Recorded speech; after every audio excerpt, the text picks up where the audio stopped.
Tengok ni guys, ini Audi Q7 baru di Malaysia. Ini 3 benda saya suka, 3 benda saya langsung tak suka pasal SUV ni. Jom. Nombor 1, harga dia cukup menarik untuk SUV besar jenama premium 7 tempat duduk dengan status flagship ni. Q7 ni RM460,000 di Malaysia dan sekarang ada promo bawah RM400,000 pun. Untuk brand lain pula, kalau nak SUV yang saiz lebih kurang sama, lebih 5 meter, 7 seater dekat dalam, BMW ada X7, tapi yang tu RM630,000.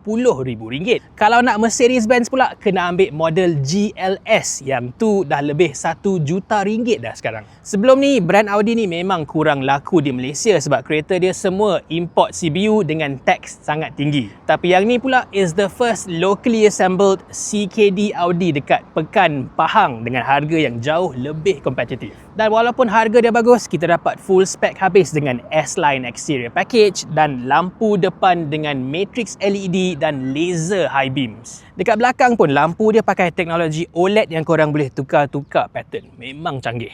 Tapi kan, untuk rim pula aku rasa dia dah bagi spek terlalu tinggi untuk pasaran Malaysia. Sebab dia bagi terus saiz yang paling besar sekali, 22 inci dengan tayar nipis 285 35 profile saja, macam supercar. Ini di Germany okey lah, tapi untuk Malaysia dengan jalan raya kita yang penuh lubang, penuh lopak semua, dah rasa ini keras sangat, kurang selesa di dalam. And of course, tayar macam ni kalau nasib tak baik memang ada risiko tinggi akan koyak kalau langgar lubang besar. Yang aku minat, dalam ni pun dia bagi full spec juga dengan kerusi Velcona leather with diamond stitching ni, dah nampak macam Lamborghini dah. Sound system dia pun bagus. Ini Bang & Olufsen 19 speaker, bunyi lagi sedap daripada Burmester dalam Mercedes-Benz dan Harman Kardon dalam BMW.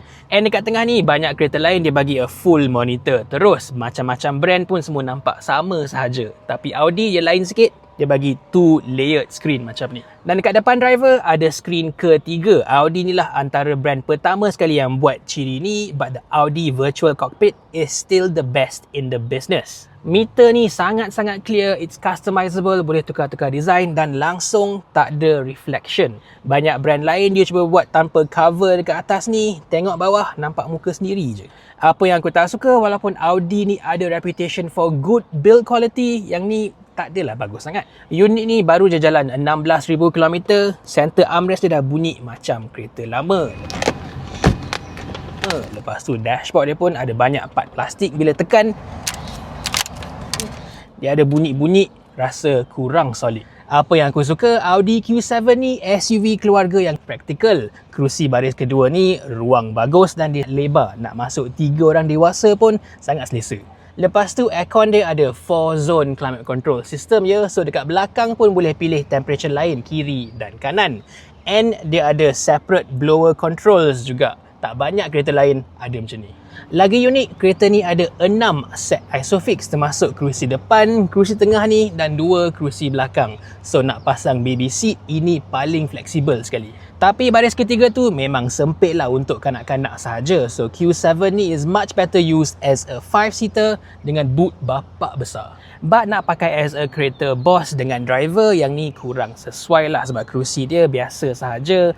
Memang kurang selesa lah banding dengan MPV VIP yang lain. Satu benda pelik, dia ada ashtray untuk buang rokok di pintu belakang ni. Ini kereta zaman bila ni? Last sekali, engine Q7 ni cukup power dia. 3 liter V6 turbo dengan 340 PS dan 500 Nm torque. Sekali dengan ZF 8-speed auto dengan quattro all-wheel drive, SUV besar ni boleh pergi daripada 0 ke 100 dalam 5.6 saat sahaja. The problem is, walaupun engine ni ada mild hybrid teknologi, dia cukup kuat makan minyak. Saya dah test lebih 300 km, bawa santai macam mana pun dia average sekitar 14 liter per 100 km ataupun around 7 km per liter. Itu memang parah lah, and that is why untuk SUV besar macam ni, kebanyakannya di Europe dulu dia pakai engine diesel yang jauh lebih jimat minyak. Secara overall aku rasa Audi Q7 ni is an interesting choice. Model ni tak adalah baru sangat, dekat pasaran lain dia dah ada since 2015 pun.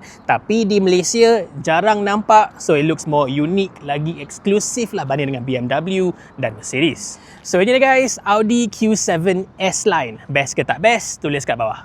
Ciao.